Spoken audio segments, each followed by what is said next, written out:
As devastating as the Black Saturday fires in Victoria were, Nick, it's important that they can happen again and they can happen anywhere. The key thing, Andrew, is the lessons learned from those fires and how we can change the way we interact with the forest in the future.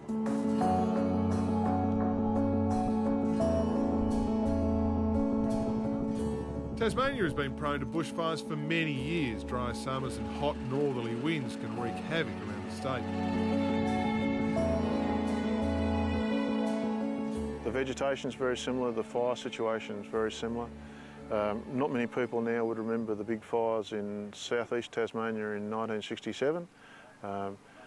There were 73 people killed.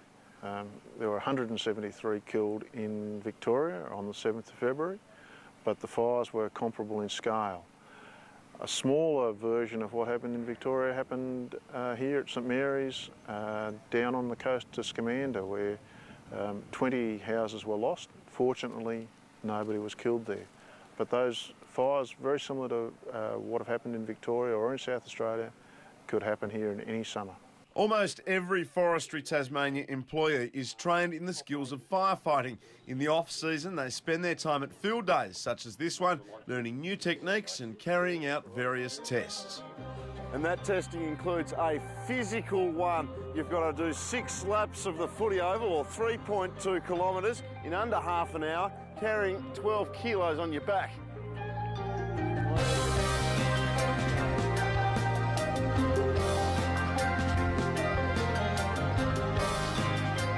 It's actually a test that has been used universally over Australia with all the most firefighting services. This is a moderate test. There is another test, a more extreme test after this. And that's why you have to maintain that level of fitness and why they practice this in the off-season, because when a bushfire breaks out, inevitably it's not on a nice flat footy oval, it's in somewhere like this, big steep hills, and you've got to be fit to get around.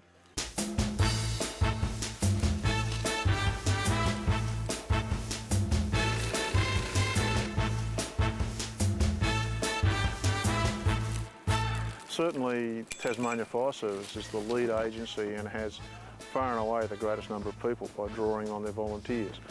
Forestry Tasmania would have between 200 and 250 fully trained firefighters that we could send out if we had to. Also on the front line of protecting Tasmania's forests is a network of fire towers set up to give a bird's eye view of forestry land. Fire tower operators spending 7 days a week all summer alone up the tower waiting to spot smoke.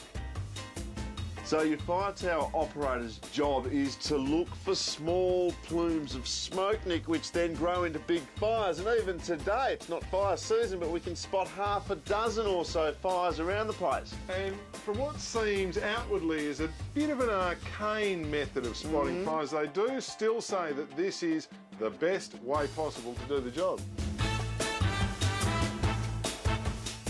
That's when the excitement starts. Well, the first thing we do is we take a bearing on the fire. I call up the other towers and see if they can spot it, and if they spot it, they take bearings on it too. And we work out a grid reference between us to make sure we've got it in the right spot, and then we call it into forestry base, and they take it from there. Scottsdale Base from Mount Horror. Go ahead.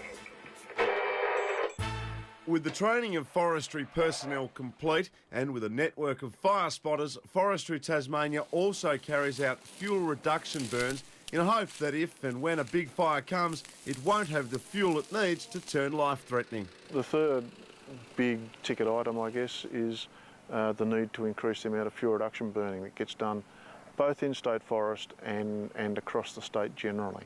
And that's both on government lands and private lands. The Victorian Royal Commission primarily addressed government lands, and they suggested to the government that they should be setting a target of about 5% of government land burnt each year. It's more important, in my view, to concentrate on strategic locations of your burning and the quality of the work you're doing rather than just a basic area figure.